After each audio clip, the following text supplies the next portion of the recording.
terus untuk ilmu. Baik, sebelum kita memulai pertemuan hari ini, mari sama-sama kita awali dengan membaca doa sesuai dengan keyakinan masing-masing. Berdoa, mulai.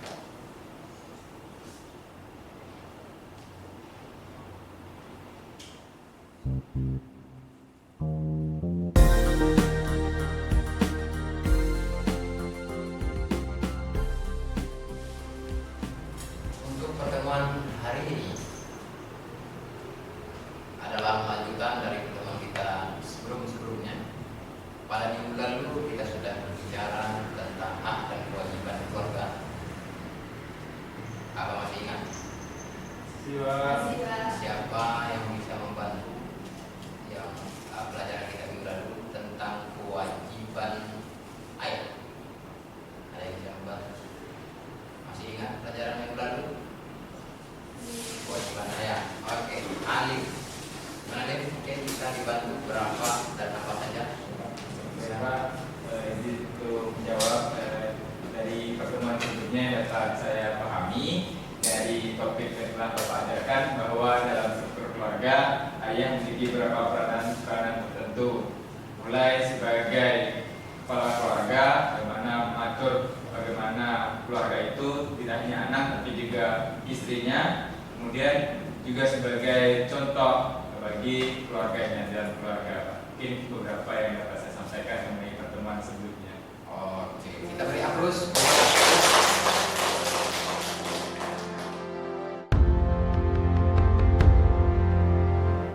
Hari ini kita akan belajar bagaimana manajemen dalam keluarga yang kita akan kaji tentang seperti apa perencanaannya, ya, planningnya, organizing, kemudian directing atau pengarahannya, pemimpinnya seperti apa, kemudian ada kontrol, dan terakhir adalah koordinasi.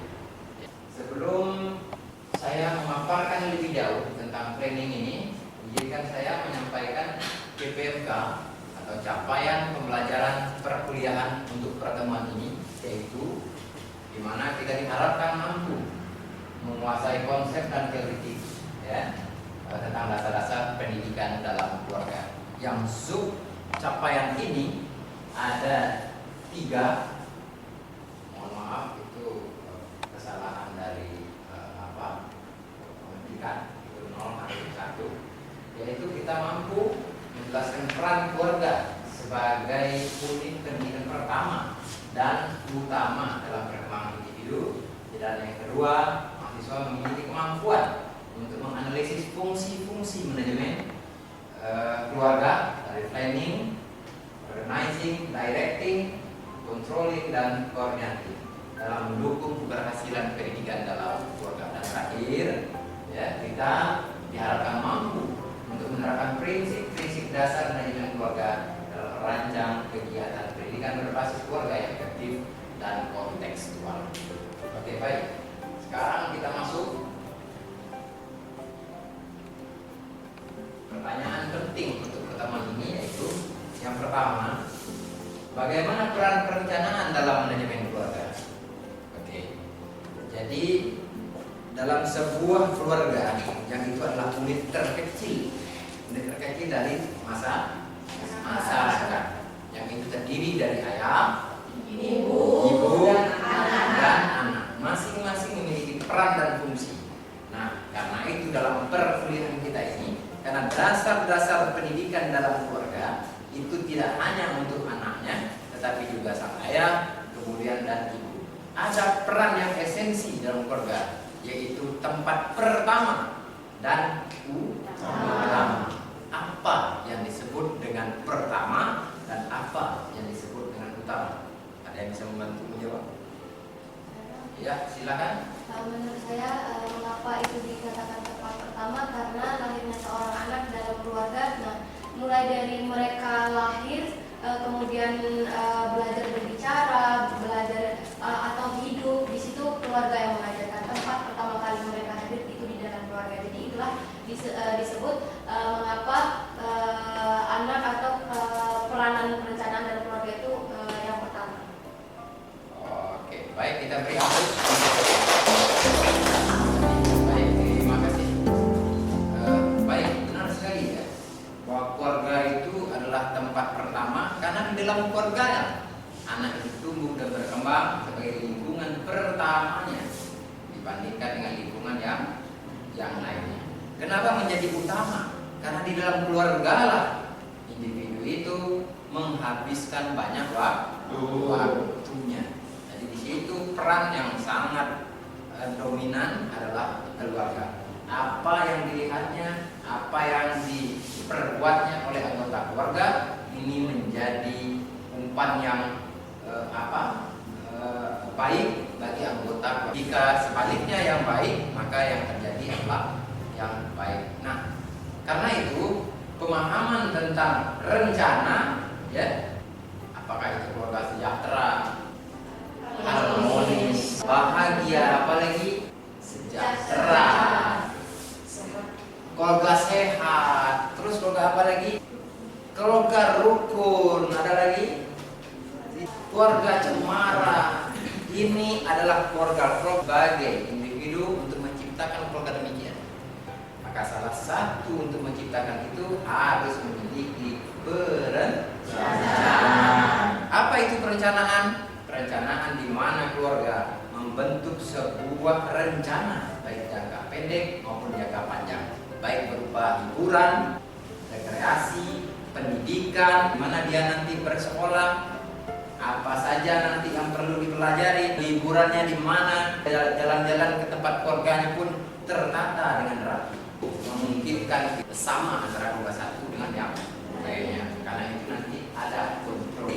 Perencanaan tanpa organizing ini akan menjadi cacat. Organizing tanpa planning menjadi bias. Tapi perencanaan dengan organizing, planning, controlling, dan coordinating, kelima aspek ini sudah terhimpun untuk menjadi keluarga seperti mana teman-teman sampaikan tadi. Agar pembelajaran ini lebih efisien, saya sudah menyiapkan diskusi kecil.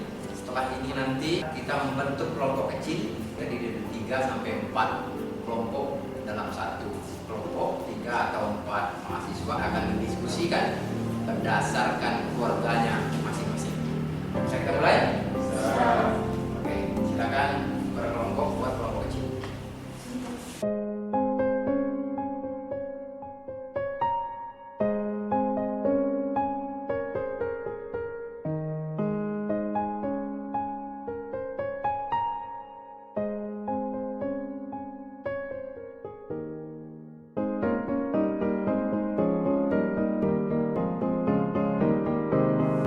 Kita selanjutnya akan mempresentasikan dari masing-masing kelompok, ya. Sebelum kita berpresentasi hasil kelompok masing-masing, mari kita beri aplaus untuk kita semua. Siapa dulu? Nomor 1 dulu mungkin.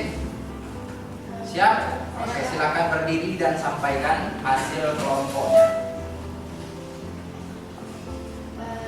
Baik, teman-teman, izinkan saya untuk menyampaikan hasil diskusi kelompok. Silakan, ada yang mengomentari. Silakan, ada yang mengomentari atau menyanggah. Ya, silakan, Lim. Baik, terima kasih. Pertama, di dalam peran keluarga. Oke, kita beri aplaus buat Halim. Silakan, masih ada atau tidak sependapat dengan Halim? Silakan. Oh iya, silakan. Saya sependapat dengan Halim bahwasanya kalau Oke, beri aplaus buat kelompok 2. Terima kasih. Bagaimana? Ada lagi yang ingin memberikan sanggahan atau pendapat lain? Silakan. Setuju dan sependapat? Setuju.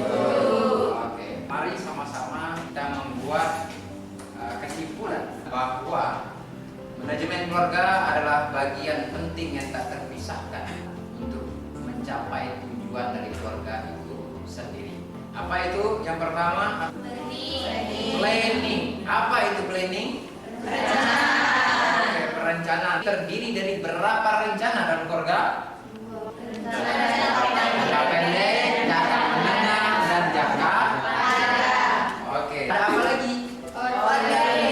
Organizing. Apa itu organizing? Pengorganisasian. Yang ketiga adalah adalah Directing. directing atau kepemimpinan atau pengarahan diri. Ini menunjukkan bahwa directing ada sesuai situasi dan kondisi, ya. Dan terakhir, koordinasi antara masing-masing anggota sehingga koordinasi dengan keluarga tetap terbangun dan terjaga. Oke, baik, terima kasih untuk pertemuan hari ini. Semoga ini bisa bermanfaat dan dapat diterapkan. Ini bisa menjadi pembelajaran kita ini semakin teguh dan mantap berupa latihan project, ya, untuk dikerjakan masing-masing di rumah. Silakan dicek LMS, masing-masing kita melakukan observasi kepada keluarga yang ditunjuk, ya, dari anggotanya masing-masing. Sampai di sini ada yang ingin dipertanyakan? Ya.